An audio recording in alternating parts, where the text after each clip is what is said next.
Konnichiwa, digital nomads of the world. Welcome back to Game & Vlog. This is our ongoing series here at Game & Browse where we take a break from the digital world and dive headfirst into real-life experiences that are worth sharing. After many months of planning every facet of this trip, it's crazy to think that our time in Japan has already come and gone. As disappointing as it is to realize this fact, I can rest knowing that we had the trip of a lifetime, where many memories were made and countless goals were achieved. Thankfully, I documented a lot of it with my GoPro, which amassed somewhere over 120 hours of footage after it was all said and done. The next step is turning it into content that we can share with all of you. Rather than going through it on a day-by-day approach, I think we will seek to combine them into videos based around specific topics instead. The first topic we would like to cover here on the channel is our pilgrimage through the countless theme cafes and other related eateries that we spent our time at. I'd also like to point out that we were not alone. We spent our 3 weeks in Japan traveling with our friends Alex and Grace. You might have already seen Alex on the channel in the past if you watched any of the trivia content from MoGameCon. If not, you can catch him regularly on Twitch under the name SuperHobbit, and you can find Grace under the name of her design company, OMGraceC. Please give them both a follow. They're wonderful people, and it was a delight to share this trip with them. While I would love to talk about all the food we ate in Japan, this topic is already going to be hard enough to cover as is, because food in Japan is just such a vibe. From a deluge of delicious konbini snacks, to kaiten sushi, to high-end wagyu beef, Japan is firmly a foodie's paradise. But I don't think that I have the culinary pedigree to go full Anthony Bourdain and give you a truly deep dive into Japanese cuisine, so I think sticking to something that's more in our wheelhouse would be more appropriate. Theme cafes fall somewhere in the middle of the konbini wagyu spectrum. You mostly pay for the experience of Instagram-worthy food and not really so much the quality or taste of the meal itself. However, this first one was actually a pretty fun combination of both. Located a few blocks from the Shibuya Parko is Kumachan Onsen, a shabu-shabu restaurant where you can get soup broth in the form of a solidified, jiggling teddy bear. Kawaii desu ne? Also, I want to take a few moments to note that the Parko shopping malls were some of our favorite places in Tokyo and Osaka. The amount of crazy nerd stores is one we will definitely be talking about in the future videos on our various shopping escapades. Stay tuned for those in the future. Back on topic to this adorable teddy bear hot pot restaurant, you are greeted by the hosts and familiarized with some of the deep lore that requires you to wear bear ears of your choice so that you can fit into this borderline storybook universe. After that, you're taken behind the curtain and off to your seat where you can dine in a realm that feels straight out of the 100-acre woods. Within your menu, you get to choose your dining style, which encompasses the broth flavor, noodles, and protein. But most importantly, you also get to choose what color bear you want. From there, you subject your poor friend to the cruel fate of being roasted to death. This untimely demise can only lead to a comparison with the melting chocolate gorilla meme. Unfortunately, mine fell face down, leading to a much more horrifying waterboarding experience than a cute rest in a soupy hot spring. Two other things of note here is that the sauce bar is otherworldly good. If you make it to Kumachan Onsen, make sure to craft up your own special sauce with the plethora of options they have. And lastly, do not pass up the sweets either. I had an amazing pineapple cream soda float, which I guess I never realized was so big in Japan. There are floats everywhere. Needless to say, the food and drink here was every bit a delicious and wonderful visual spectacle. It's absolutely worth the visit if this cute aesthetic resonates with you. After that was done, we went back out into a rain-drenched Shibuya. I'm not kidding, parts of the subway were flooded later that night. With all the various lighted signs and neon, I felt like I was stepping out into a scene straight from Blade Runner. While this next place isn't technically a theme cafe, I wanted to make note of it because it's such a unique place to visit. Welcome to Lost, a speakeasy-like bar that is tucked behind some gashapon machines. What's special about this place? Well, at first glance, the vibes are foreign compared to other Japanese bars and izakayas. From the classic rock and roll playing on the speakers to the expat clientele, it feels a lot more Western.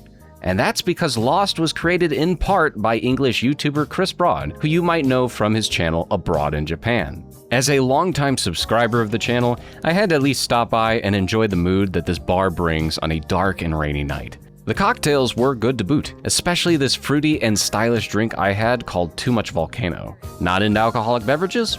That's fine too. They have plenty of mocktails and other options worth stopping in for. At the very least, you gotta come and see the gashapon sliding door. It even works, making it great for quick souvenir knickknacks to go. Fast forward a couple of days and we're now in the heart of Nihonbashi, where Helen would be able to visit her favorite themed cafe on the list, the Pokémon Cafe. The Pokémon Cafe is attached to the Pokémon Center DX. For those of you, like me, who refer to the Pokémon Centers by their mascots, the Tokyo DX location is the one that features Snorlax, Mew, and Pikachu at its entrance. When we arrived, we had to check in with the receptionist at the cafe entrance. Now, in order to dine at the Pokémon Cafe, you have to have a reservation, which is an absolute pain in the butt to obtain. Basically, what you have to do is go online and attempt to book a reservation the month prior to your actual visit. Due to the popularity of the cafe and limited seating availability, reservations for the cafe open up only 1 month in advance. If you miss your reservation window, good luck getting in otherwise. Landing a Pokémon Cafe reservation was a big stressor for me personally on this trip because I knew I had to go.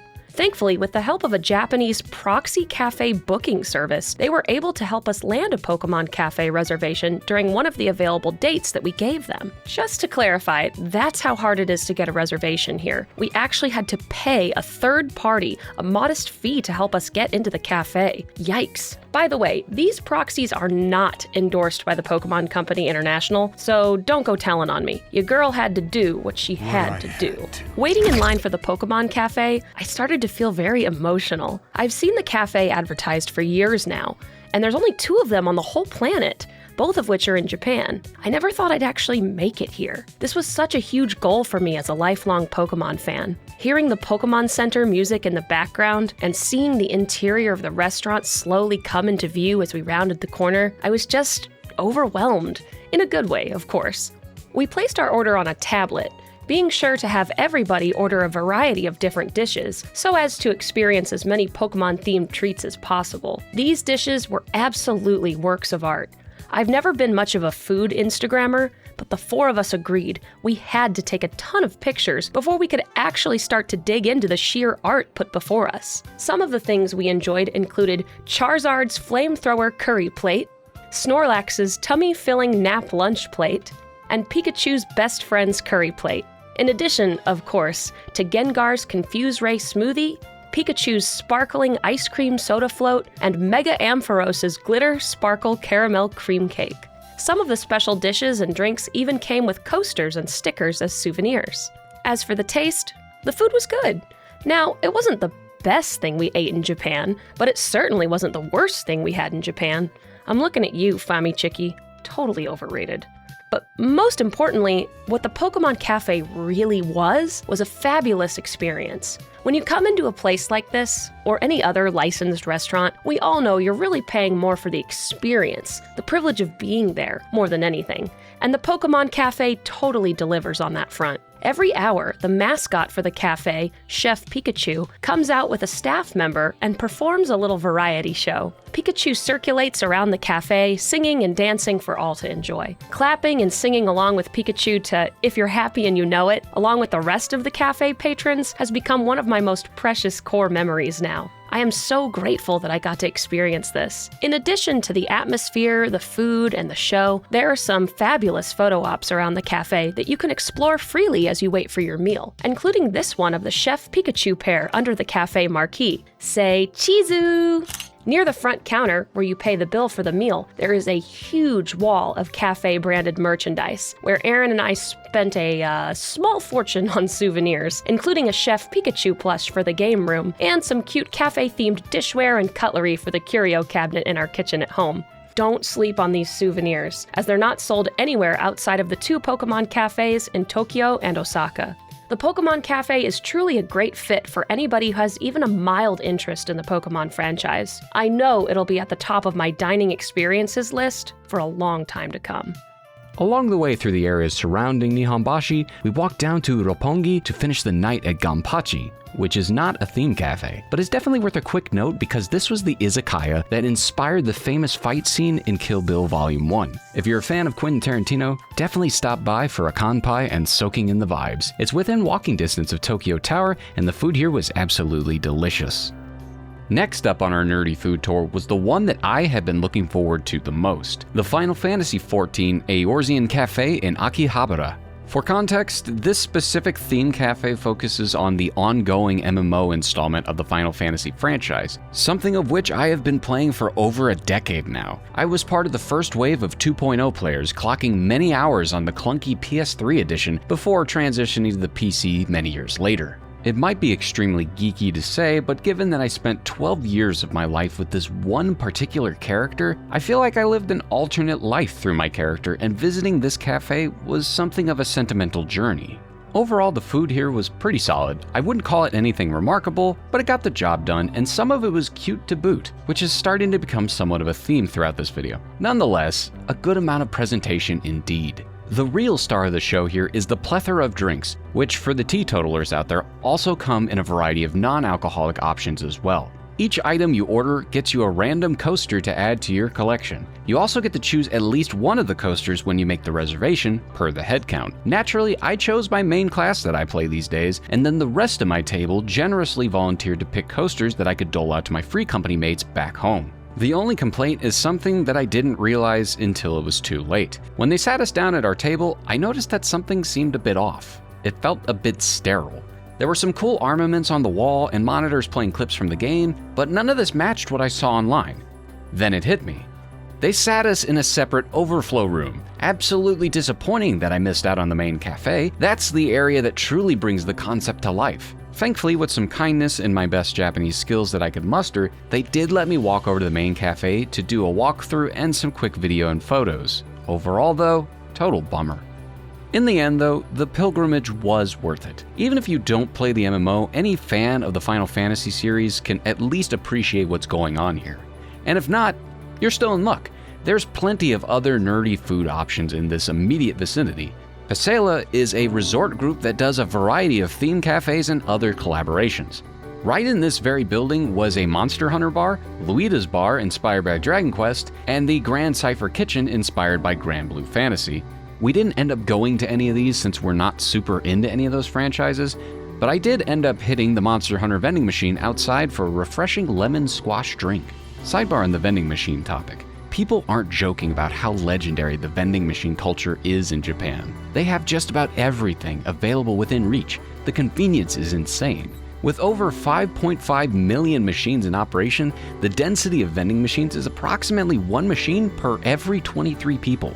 Be sure to bring plenty of yen or have an IC card on standby. There's just too much to pass up. One awesome vending machine in particular we will talk about in another video at a future date. Still not satisfied? I have one more option that might entice you. On the main thoroughfare of Akiba, you can find some delicious Magikarp-shaped Taiyaki for those with more of a sweet tooth. It comes in two flavors, custard and chocolate, perfect for those who want a nerdy treat on the go. Our next theme cafe of the trip took us to Tokyo's Skytree Town, a popular tourist destination located close to the Sensoji Temple and the Sumida River. Skytree Town is absolutely packed with awesome things to do. Notably, Skytree Town is home to the Skytree Pokémon Center, with Rayquaza as the center's mascot. At the bottom of the Skytree, you'll also find the Kirby Cafe, as well as its accompanying cafe store. We spent the whole day exploring the Skytree, the mall, and we ended the day with a meal at the Kirby Cafe. Like with the Pokémon Cafe, we had to jump through a number of flaming hoops in order to secure the reservation needed to dine in at the Kirby Cafe. Similarly to what I mentioned earlier, this themed dining experience also requires an advanced reservation, with available time slots opening up 1 month in advance. Being located in the US, Aaron and I had to wake up at 3:30 a.m. CST back in June in order to snag one of the dining openings when they opened at 4 a.m. Though the website was slow-moving and bogged down due to traffic, we miraculously were able to secure our own dining reservation. No proxy necessary this time. Score 1 for the good guys. We arrived at the cafe at our reservation time, and we were greeted with one of the best photo ops that I have ever seen. The attendant snapped some pictures for us and then showed us to our table. The menu at the Kirby Cafe is more expansive than the one at the Pokémon Cafe, with more offerings for specialty meals and desserts. Like some of the other cafes, the Kirby Cafe includes themed coasters as souvenirs with each specialty drink that is purchased. We each picked out a drink, an entree, and a dessert, as well as an appetizer to split. Everybody ordered different things, same as we did at the Pokémon Cafe, in order to have as large a variety as possible. Now, before we get into the food itself, we have to take a second and talk about the atmosphere. The Kirby Cafe is so cute. When you walk in, the first thing you'll notice is the massive Wispy Woods tree smack in the middle of the dining room. The walls of the cafe are adorned with Kirby chalk art, which makes the cafe feel homey and cute, but also trendy, like a chic bistro. One thing we noticed about the cafe when we visited in July was that it had a bit of a seasonal summer overlay. Wispy Woods was rocking a pair of sunglasses, and Kirby and Waddle Dee, when we saw them at the entrance, were donning their beach apparel. I would imagine that this overlay changes with the season, and I'd be curious to see what it looks like at different points in the year. One thing I do want to mention about the Kirby Cafe is that the presentation of the dishes was absolutely on point, as is par for the course with Japanese themed cafes. But I felt like the food quality here at the Kirby Cafe was of a better quality than we had seen previously. We felt that these dishes were more robust, and they were better from a culinary standpoint than that of the Pokémon Cafe. For the main course, I had the Sleeping Waddle Dee curry, which was filled with meat, cheese, and rice. Our friend Alex had a delightfully pink Kirby burger, and Aaron had a salad meal set in the shape of Wispy Woods, served alongside some Waddle Dee croquettes. I think that the desserts have to take the cake as far as the Kirby Cafe's culinary ventures, however. Choosing a cute and somewhat absurd dish for myself, I chose a Waddle Dee sorbet, which depicts Waddle Dee's cute little butt getting stuck in the clouds. I also opted to take home the star-shaped souvenir dish on which it was served, which I knew I had to have as a display item for in our kitchen at home. Aaron had his heart set on getting the car-shaped Kirby cake, as featured in Kirby in the Forgotten Land. He literally spent months leading up to the trip talking about how that dish was exactly what he wanted. Needless to say, the mission was completed. To make things even more fun, they actually had a replica keychain of this dessert in the Kirby Cafe shop, which now happily resides on Aaron's backpack. After eating our way through Dreamland, we took a brief venture down to the Kansai region to visit areas like Kyoto and Osaka. While we didn't visit any specific theme cafes down in this part of Japan, I did want to mention this amazing Star Wars themed bar in the back alleys of Osaka called Pachimon Wars. This is specifically a tavern dedicated to not just Star Wars in general, but also the owner Shuichi Kimura's insane collection of odd and strange Star Wars bootleg toys. As a ragtag group of foreigners stumbling into his bar late at night, Kimura-san made us feel right at home, and as the group's de facto Star Wars nerd, I immediately hit it off with him. Like myself, he is a huge fan of Boba Fett. Naturally, I had to show him my Halloween costume from a few years back when I built my own armor over the course of a few months in my garage. He shared his infamous Boba Fett's armor, a hilariously well-done Mandalorian armor set built out of household items and other recycled trash. It felt very much like something I would see on Mystery Science Theater 3000. Several props around the bar are hand-built to an immaculate level of detail for an unofficial Star Wars bar. The holy grail might be the bathroom though. This one is a top-tier toilet you can't pass up. Video does not do it justice. But at the same time, in cheeky bootleg fashion, Kimura-san even made the door opening sound effects with his mouth to remind you that you're in more of something like a Star Wars parody than the real thing. He also has his own book for sale, which documents his collection of Star Wars bootleg oddities in better depth. Naturally, we asked for him to sign it, and it now lives on in our basement as a unique souvenir of our journey to this galaxy far, far away. Outside of the overload of Star Wars theming nostalgia, the bar serves various cocktails inspired by the series. It's pretty much what you would expect on that front, and if you're a Star Wars fan, you gotta make sure to put this one on your itinerary. Traveling back up to Tokyo for our last few days in Japan, we went to the Parco Mall in Shibuya to visit the newly opened Sega store, as well as the Mother 2 pop-up store and museum. This final themed cafe we literally stumbled into and did not anticipate at all. The final themed cafe we tried in Japan was the Katamari Damacy Collaboration Cafe. When we had visited the Shibuya Parco earlier in the month, there was nothing housed in this section of the mall. At least, not that I recall. This must be an event space for pop-up cafes to come and go throughout the year. Because we didn't even know about the existence of the Katamari Cafe, we obviously didn't know that we needed to make an advance reservation. Thankfully, when I inquired with the hostess, she said that there actually was some lunchtime availability. Awesome! Within an hour and a half, the four of us were seated and given menus. If you have ever played any of the Katamari games, then you probably already know that they're known for their bright and colorful art style, as well as some very surreal character design and absurdist imagery. Walking into the pop-up cafe, it definitely looks like the King of All Cosmos vomited rainbows everywhere.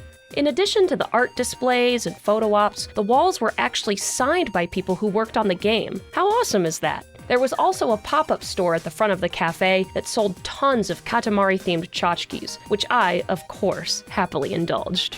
As is par for the course with these theme cafes, the appearance of the Katamari drinks and dishes were gorgeous. I loved the fact that the cafe used little cutouts of the characters and put them on the plate to make it look like the characters were actually interacting with the items. It's just very on brand for this game's universe. However, while the food looked awesome, and as a fan of the Katamari series, I definitely enjoyed this experience, but from a culinary perspective, there wasn't much to write home about. This was definitely scraping the bottom of the proverbial barrel as far as theme cafe quality goes. My dish was basically a few rice balls and some miso soup, and Aaron had, and I quote, a bunch of random shit on a plate. Which apparently translates to Hamburg steak with onion sauce and garlic bread. Sure. That's totally what that was. Alex's dessert might have been the coolest looking item that was ordered, a dessert parfait featuring the king of all cosmos. In hindsight, I wish that I had ordered the crazy rainbow dish that was on the menu, but when we arrived that day, I was really hungry, and so I thought that the rice ball and miso soup combo would be more filling. Oh well, live and learn. In all, even though the food left something to be desired, I'm so glad that we lucked into the opportunity to dine at this unique and very fleeting pop-up theme cafe. It was a fun, albeit goofy way to spend our last lunchtime meal in Japan. That about wraps up this whole experience in a nice little bow. There's at least 1 to 2 more food and drink related things we'd like to cover here on the channel, but those would be better suited for a video on our gaming related experiences in Japan, which to say lightly, will be a doozy. We'll have to try to somehow keep that video under an hour, if possible. Every day we get further and further away from this trip, we become more wistful and reminiscent. It was truly amazing. A once-in-a-lifetime kind of experience, and we hope to go back to Japan in the future, but for now, these video archives will have to suffice. If you can muster the time and the funds to visit the land of the rising sun, please do. But ultimately, be a good human being. Japan is a wonderful country, and the people there deserve respect, especially in this heavily touristed period of time in the country's history. I will forever be grateful for my opportunity to visit Japan, which is why I am so happy to share these experiences with you all. Arigatou gozaimasu. Goodbye, good night, and sayonara.